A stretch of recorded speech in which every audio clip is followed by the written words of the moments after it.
Assalamualaikum warahmatullahi wabarakatuh. Selamat datang di video pembelajaran pendidikan agama Islam dan budi pekerti. Hari ini kita akan mempelajari materi tentang khutbah, tabligh, dan dakwah. Pengertian khutbah, tabligh, dan dakwah itu hampir sama, yakni menyampaikan pesan kepada orang lain. Lebih rinci mengenai ketiga istilah tersebut akan dijabarkan sebagai berikut.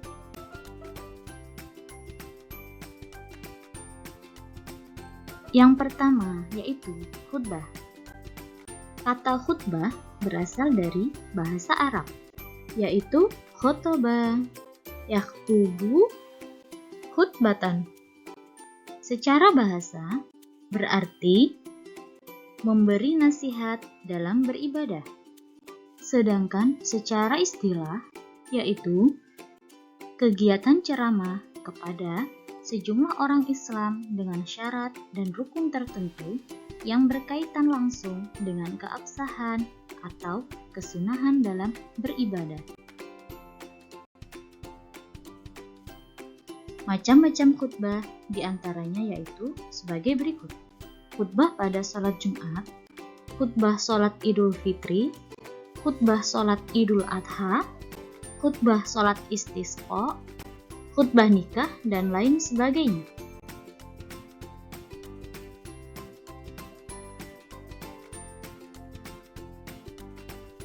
Yang kedua yaitu tabligh. Kata ini berasal dari bahasa Arab yang berbunyi balagha, tuballighu, tablighun. Secara bahasa berarti menyampaikan, memberitahukan dengan lisan. Sedangkan secara istilah yaitu kegiatan menyampaikan pesan Allah secara lisan kepada satu orang Islam atau lebih untuk diketahui dan diamalkan isinya.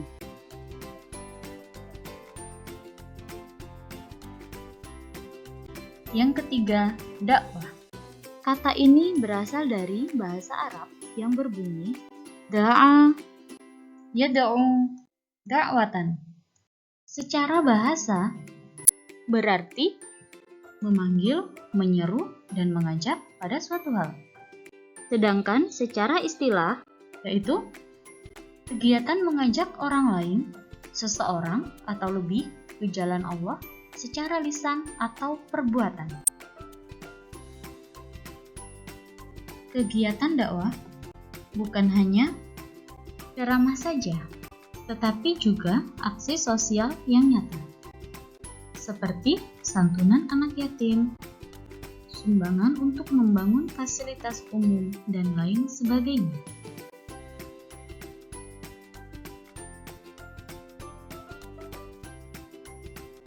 Adapun yang menjadi ketentuan khutbah adalah sebagai berikut.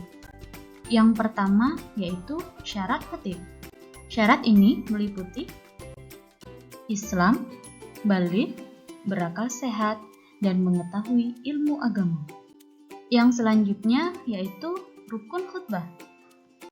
Rukun ini meliputi membaca hamdalah, membaca syahadatain, membaca sholawat, berwasiat takwa, membaca ayat Al-Quran pada salah satu khutbah, dan berdoa pada khutbah kedua. Yang selanjutnya yaitu sunnah khutbah. Sunnah ini meliputi khatib berdiri ketika khutbah, mengawali khutbah dengan memberi salam, khutbah hendaknya jelas, mudah dipahami, dan tidak terlalu panjang. Khatib menghadap jamaah ketika khutbah, menertibkan rukun khutbah, dan membaca surat Al-Ikhlas ketika duduk di antara dua khutbah.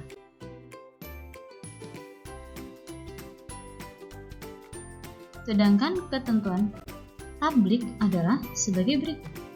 Yang pertama, syarat seorang mubaligh. Syarat ini meliputi beragama Islam, mencapai batas usia dewasa atau baligh, berakal sehat, dan mendalami ajaran Islam.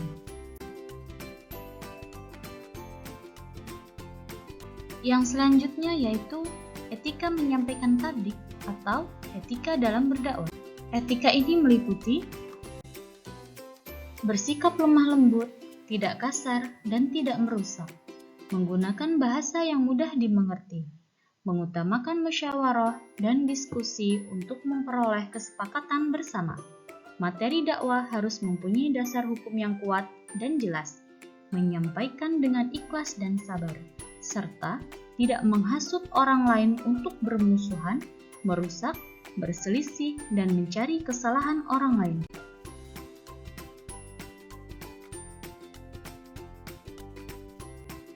Sedangkan yang menjadi ketentuan dari dakwah yang pertama yaitu syarat dai. Syarat seorang dai meliputi beragama Islam, mencapai batas usia atau baligh, berakal sehat, dan mendalami ajaran Islam.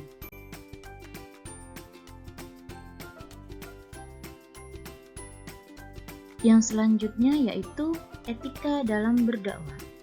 Etika ini meliputi yang pertama yaitu dakwah dilaksanakan dengan hikmah, yakni ucapan yang jelas, tegas, dan sikap yang bijaksana. Kemudian, dakwah dilakukan dengan mau'izatul hasanah atau nasihat yang baik. Yang selanjutnya, dakwah dilaksanakan dengan memberi contoh yang baik atau uswatun hasanah. Dan yang terakhir, dakwah dilakukan dengan mujadalah, yakni diskusi atau tukar pikiran yang berjalan secara dinamis dan santun, serta menghargai pendapat orang lain.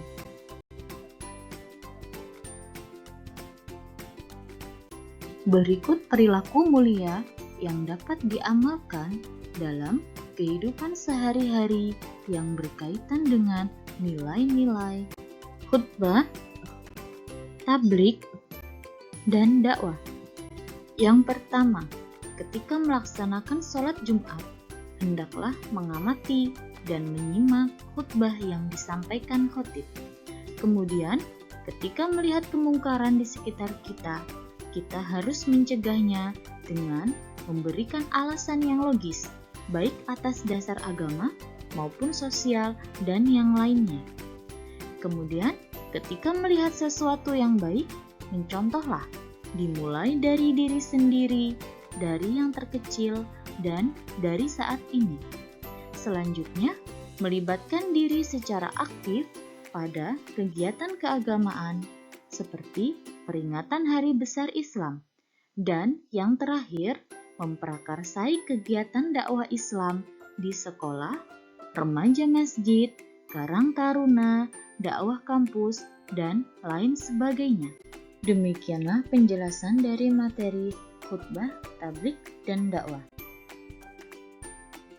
Terima kasih. Wassalamualaikum warahmatullahi wabarakatuh.